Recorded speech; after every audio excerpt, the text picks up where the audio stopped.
Stand by.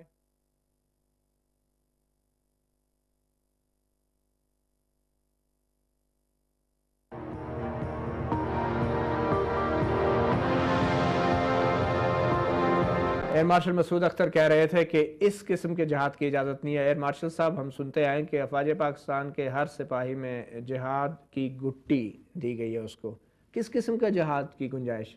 دیکھیے، یہ جہاد جو میں کہہ رہا ہوں، نیبولس آئیڈینٹی، ہمارا تشخص کلیئر نہیں، اس کو عام لوگوں کو سمجھانے کے لیے ہماری شناخت کا پتہ نہیں ہمیں، جس کو ہم نے ڈیفینڈ کرنا ہے اس جہاد کے ذریعے، ہمارا مقصد کا تعین نہیں ہے جس کو ہم نے ڈیفینڈ کرنا ہے، اور ہماری پالیسی نہیں ہے، اور ملیشیاز کے کیا مقصد کیا ہے؟ مقصد کیا ہے؟ تو ہمارے مقصد کا تعین، ہمارے مشترکہ قومی مقصد کا تعین آپ تو کشمیر کے جہاد میں آپ نے بھی حصہ تو لیا 1965 کی جنگ میں۔ 65 کی جنگ میں نہیں تھا، مگر آپ کے افواج پاکستان لیا۔ دیکھیے، میں جو کہنا چاہتا ہوں، جو جہاد کشمیر کے میں جو کچھ ہو رہا ہے وہ جہاد ہے یا نہیں؟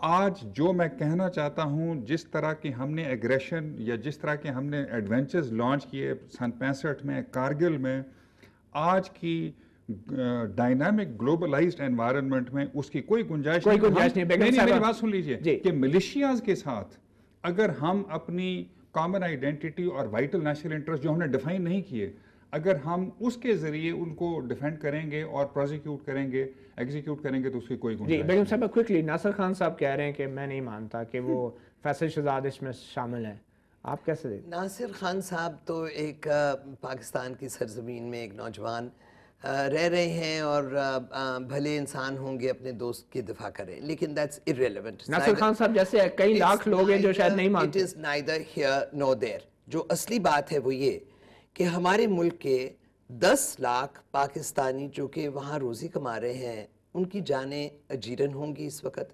ہمیں ایک لمحہ ان کا سوچنا ہے۔ اس نوجوان کو شاید ریسزم کی ہیٹ تھی، کوئی پیسے کی دقت تھی، لیکن مجھے ان کی فیملی سے ہمدردی ہے، چونکہ فیملی یقیناً اس وقت بہت پریشان ہوگی۔ حنیف قریشی نے ایک کتاب لکھی، کریٹ آف ایکسپلوڈنگ مینگوز۔ وہ کتاب اگر کسی پاکستانی نے نہیں پڑھی تو آپ پڑھیں، حنیف محمد صاحب، اب پڑھیں، حنیف محمد نے۔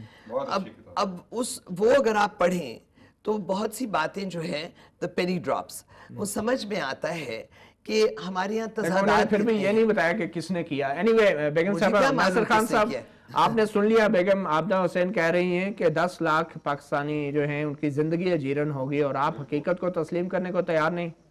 جی بالکل، حقیقت کو میں اس لیے تسلیم نہیں کرتا کیونکہ فیصل ایک ایسے بنے تھے جو کہ مرغی کو ذبح کرتے ہوئے نہیں دیکھ سکتے تھے، تو میں کیسے مانوں کہ وہ اتنے انوسنٹ بندوں کو مار سکتے ہیں؟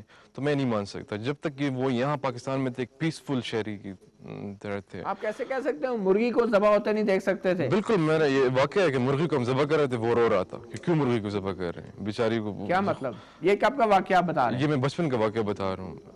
جب وہ بچپن میں تو بہت سے بچے روتے ہیں اور بڑے ہو کے سب کو رلاتے ہیں۔ جب وہ 15 ایئرس کے تھے تو ان کی۔ ناصر خان صاحب، آپ بھی ابھی مرغی کو ذبح ہوتے ہوئے نہیں دیکھ سکتے؟ جی نہیں، میں دیکھ سکتا ہوں، ایسی کوئی بات نہیں ہے، لیکن میں یہ کہہ سکتا ہوں کہ وہ کتنے شریف انسان تھے۔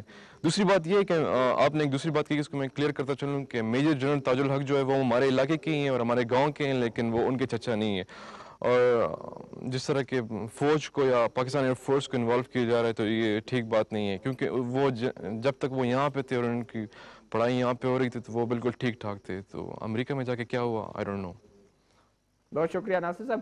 ایئر مارشل صاحب، آپ دیکھ رہے ہیں کہ ابھی تک جو یہاں پہ نوجوانوں کی صورتحال ہے اور پاکستان میں جس طریقے سے وہ شک کی نگاہ سے دیکھ رہے ہیں اس تمام کارروائی کو، انڈرسٹینڈیبل ہے۔ ایک چھوٹی سی بریک لیتے ہیں، اور بریک کے بعد جب واپس آئیں گے تو ہم ایئر مارشل مسعود اختر صاحب سے یہ پوچھیں گے کہ اب کیا کیا جا سکتا ہے اور پاکستانی حکومت کے بحیثیت ایک ریاست کیا فرائض ہیں۔